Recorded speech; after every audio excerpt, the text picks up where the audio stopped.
欢迎大家来到场景灯光篇。灯光的工具在 Blender 里面，我其实一堂课就能讲完。但是把灯光打好是一个可以搞一辈子的事业。无论你是建模、插画、照片、电视还是电影，你就看一个人对光影的把控，你就能看出来他的水平。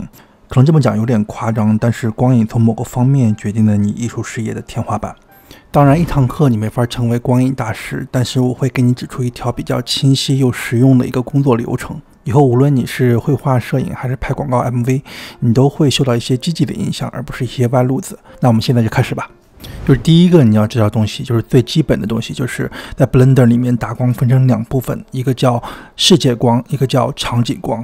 好，我们打开 Blender， 这个立方体我们擦掉不要，然后我们 Shift A 新建一个平面，然后把它拉大，然后我们 Shift A 新建一个猴头，你可以 Ctrl R 可以加一个表面细分哈，然后我们平滑着色，右键给它旋转一下，把它拉上去。我们点击这个球，切换到渲染预览模式。我给这个平面加一个颜色，然后在这个猴头再加一个颜色。我给这个猴头拉一个金属色吧，就是拉到1就好了，然后把这个操度稍微降低一点，这样的话等会儿我们观察光的时候反光会比较明显。好，这个小场景搭好了，我们就用这个小场景来做一些灯光的测试和讲解。好，大家都知道在新建 Blender 的时候，它会给你默认这样一个小灯光，然后把它 X 删掉。你会发现删掉之后呢，咱们这个界面呢，它不是全黑的，你可以 F12 渲染看一下。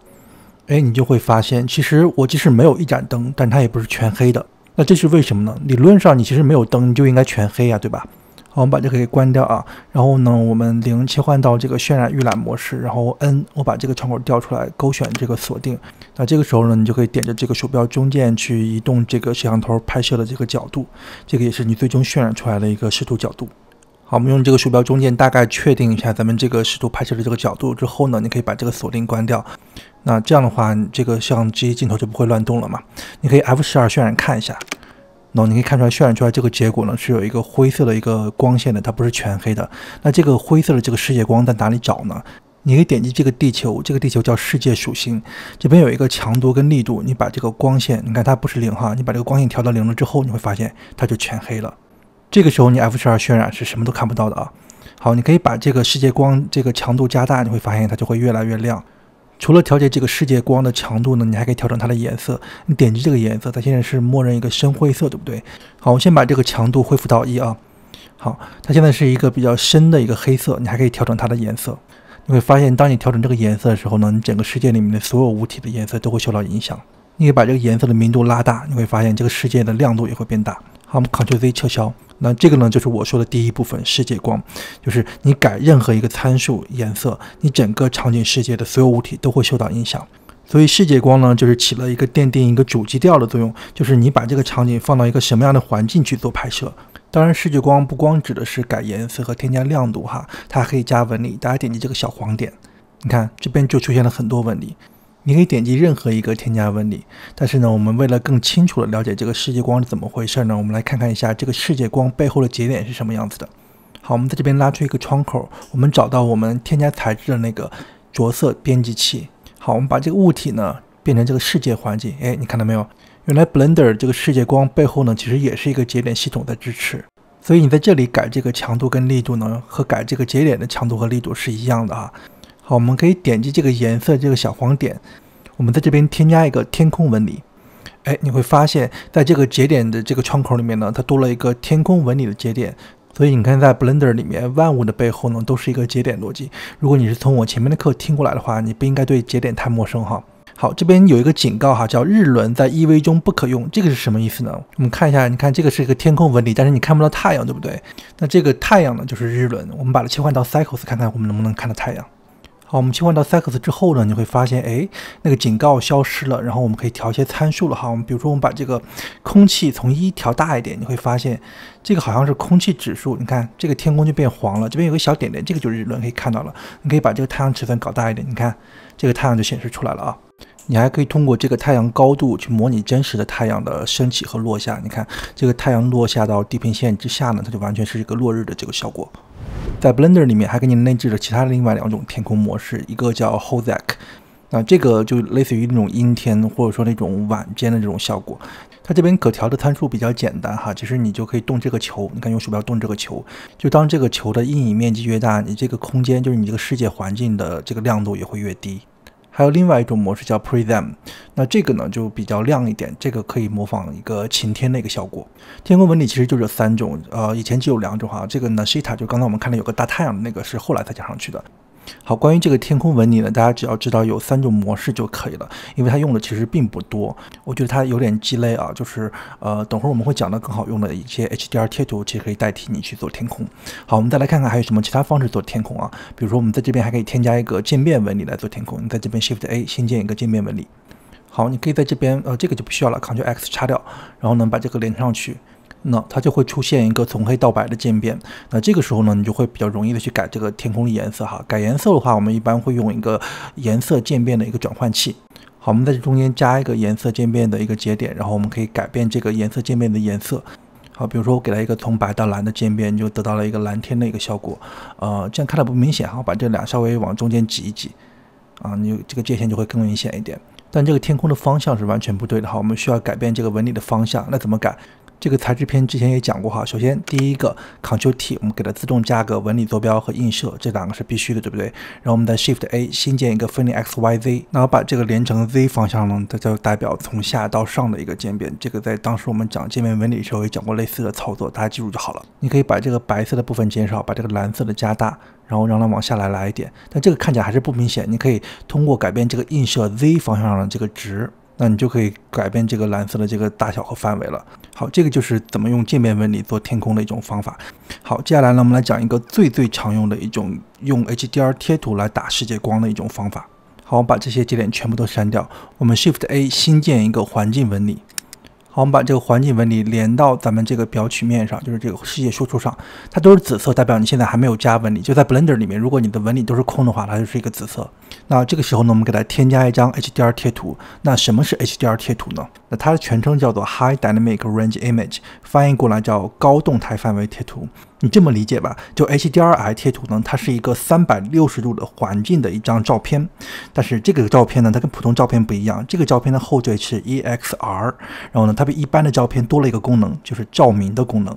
你可以到这种 Polyheaven 还有这种 Ambient CG 这种免费网站去下各种免费的贴图。Blender 里面也内置了一些免费的贴图，可以直接用的啊，我们可以直接打开。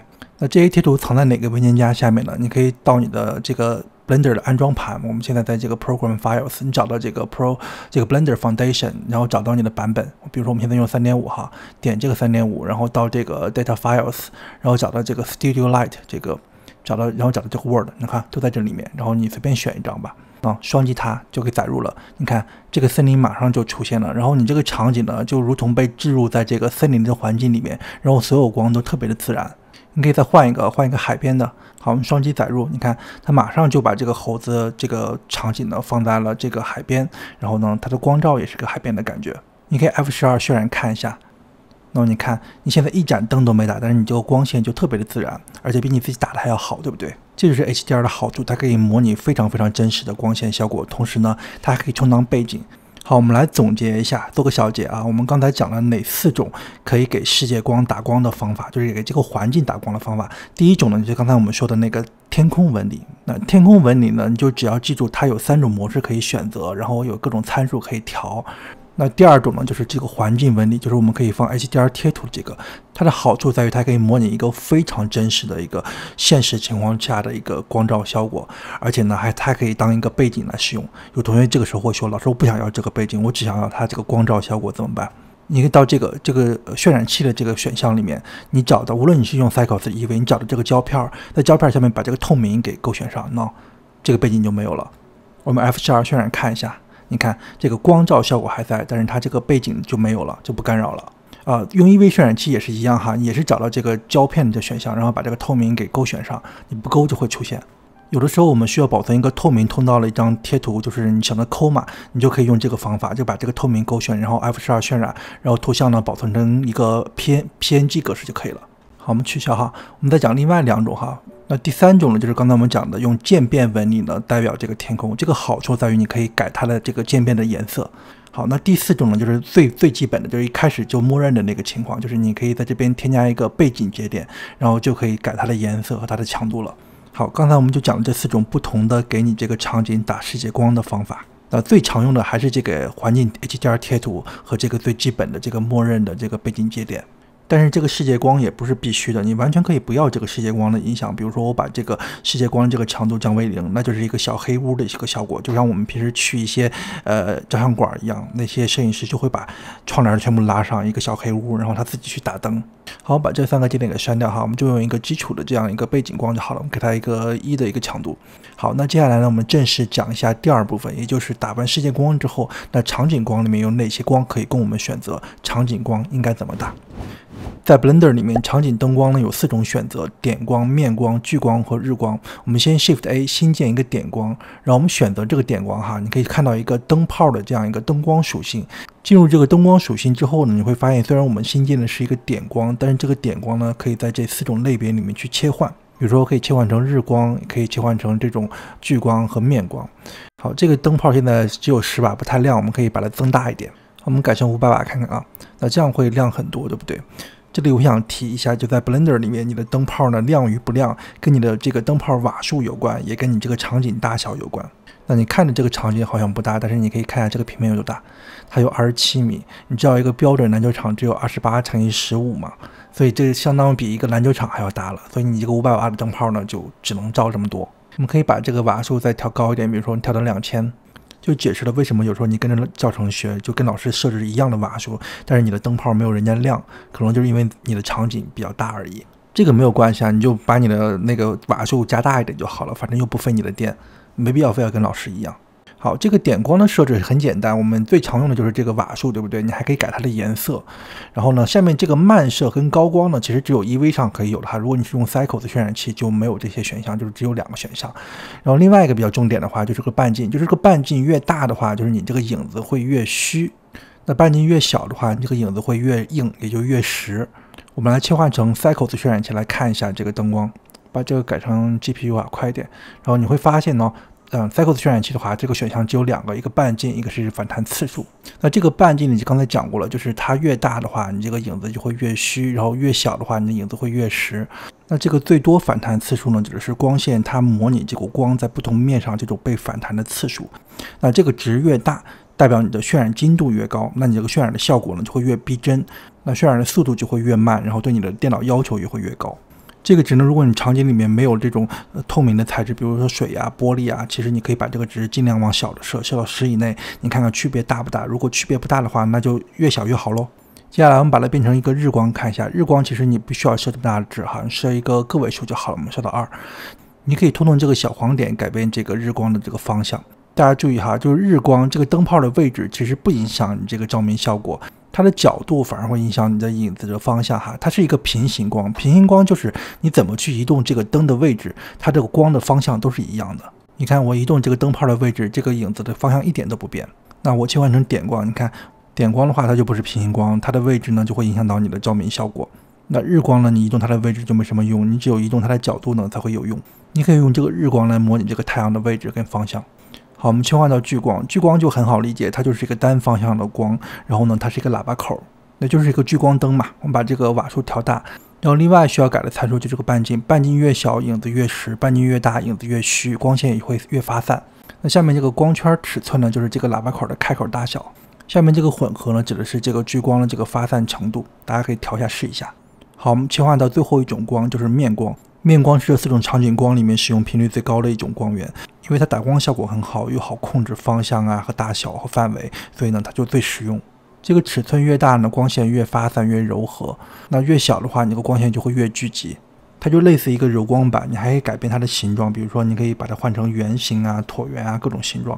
好，关于这个面光的方向，在 Blender 里面，除了你可以旋转用 R 之外呢，你还可以拉着这个小黄点，然后去指向你想主要照到的地方。好，在这边 Shift A 新建一个锥体吧，我来做一个例子哈。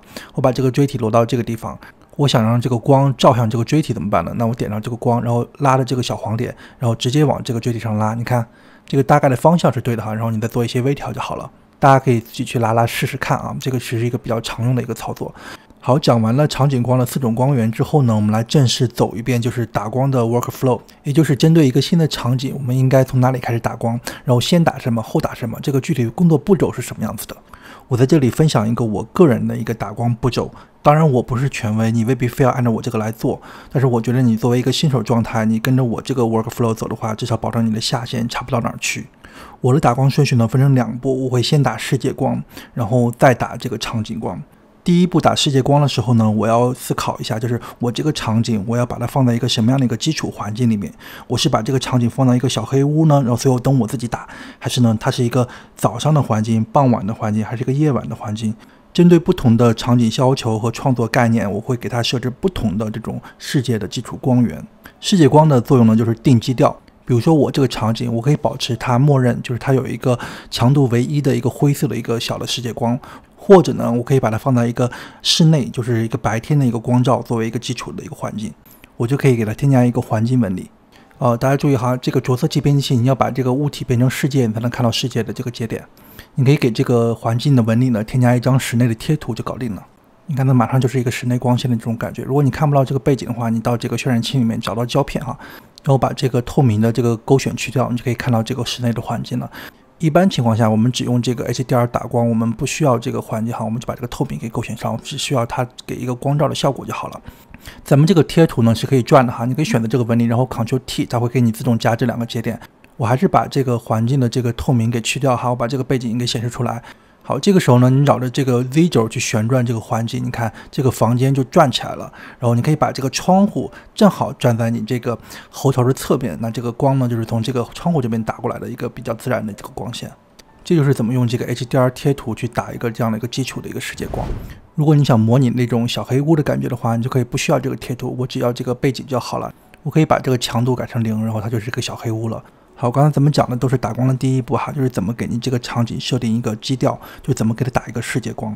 那这个基调设好之后呢，你就可以开始你的第2步了，就打场景光。你就可以用这4种光源，这里面最好用的就是面光，这相当于一个柔光板嘛。你看摄影棚里面打光都喜欢用柔光板，这样打的光比较舒服，也比较集中。那具体这个场景光怎么打的话呢，就是八仙过海，各显神通了。那新手的话，你可以从3点打光法开始，就是用3盏灯去打一个物体，分别是主光、辅光和轮廓光。比如说我们现在是个小黑屋，对不对？我们可以给它先加一个面光作为它的主光。那主光的作用呢，主要是凸显你这个场景中的最重要的那个对象。所以主光有2个大的作用哈。第一个作用就是把你这个主要对象给照亮。如果你这个场景的这个对象比较多的话，就一定要用这个主光把你这个主要对象给凸显出来。那第2个作用呢，就是因为主光一般都会比较亮嘛，所以你打完之后呢，基本上就确定了你这个场景的主光的方向和阴影的方向了。你在打其他的光的时候呢，不要喧宾夺主。好，比如说你看这个场景，我就给这个后头加了一个从斜上方向过来的一个比较亮的一个主光。好，3点布光法的第1个点确认之后呢，我们开始打第2个点，就是辅光。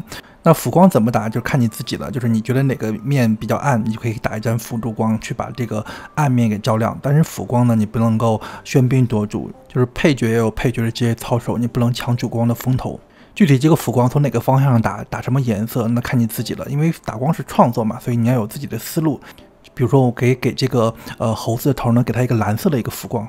当然你也给它黄色、红色、五彩斑斓的黑都可以哈，看你自己。只要你觉得好看又能满足你的创作需求或主题的话，那就是可以的。好，第2个点打完之后呢，我们打第3个点，就是轮廓光。我们就给这个物体一个轮廓光。轮廓光一般就是从你的物体背面打过来的，它是一个逆光效果，主要是勾勒出你这个主要物体的轮廓。它可以让你的物体更有层次感，更有美感。比如说我给这个后头一个背面来的这种轮廓光。有的时候我们打轮廓光的时候，你不想让这个轮廓光影响到你这个阴影，你可以到这个灯光设置里面把你这个轮廓光的这个投射阴影给关掉。你看这样就没有阴影，对吗？好，把这个轮廓光放到这个左上角，然后你就可以看到这个后头的这个左上边就有一条比较亮的一条轮廓光。这个就是3点布光法，它主要分成一个主光、一个辅光、一个轮廓光，但是必须是3个点嘛？当然不是，你可以自由创作哈，13点也行。只要你打得好看，打得有逻辑、有主次、有自己的思考，那你就是一个好的灯光师。那最后呢，我们来做一个总结吧，就是我给大家推荐的这个打光步骤是什么样子的。首先思考一下你这个场景是需要在一个什么样的一个环境下面，然后再思考我第一步给它打什么样的世界光，给它确定一个环境基调。我不是给你讲了4种就是打世界光的方法吗？你选一种就可以。好，这个环境基调确定好之后呢，我们走到第2步，就是打场景光。场景光呢，我们有4种光源可以选，你可以用各种方法去打光。我刚才给大家推荐了一个叫3点布光法，打一个主光、一个辅光、一个轮廓光。当然你可以不按照这个方法去打，你按照自己的想法去打也可以。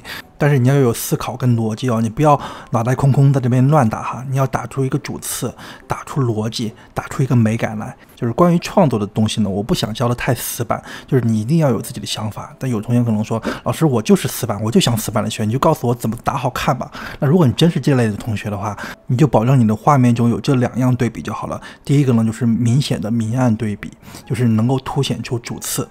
第二个呢，你可以加一些冷暖对比，就是如果你这个主色调是比较冷的话，你可以在某些部分加一点暖色的光。但是这种强烈的冷暖对比也并不是必须的，要看你要通过这个冷暖对比讲一个什么样的故事，保持画面的和谐就行。我希望这堂课能给一些小白起到一个启蒙的作用，就是以后你去看这种电影、电视、MV， 看别人的摄影作品、绘画作品的时候，当你觉得这个作品真的特别好特别美，你就可以带着一个专业的眼光去分析一下它这个光是怎么打的，它是怎么去做这个明暗对比的，然后它是怎么用这个光线的这个冷暖去讲故事的。你就会发现不知不觉你的这个艺术素养就提上来了，然后你自己打光了也会有感觉了。那这个东西还真的得靠你自己。本堂课呢我们就先讲到这里，下堂课呢我们开始自己搭场景，然后我们就用这个场景来做一些打光的练习。那我们下节课见。Cut tips.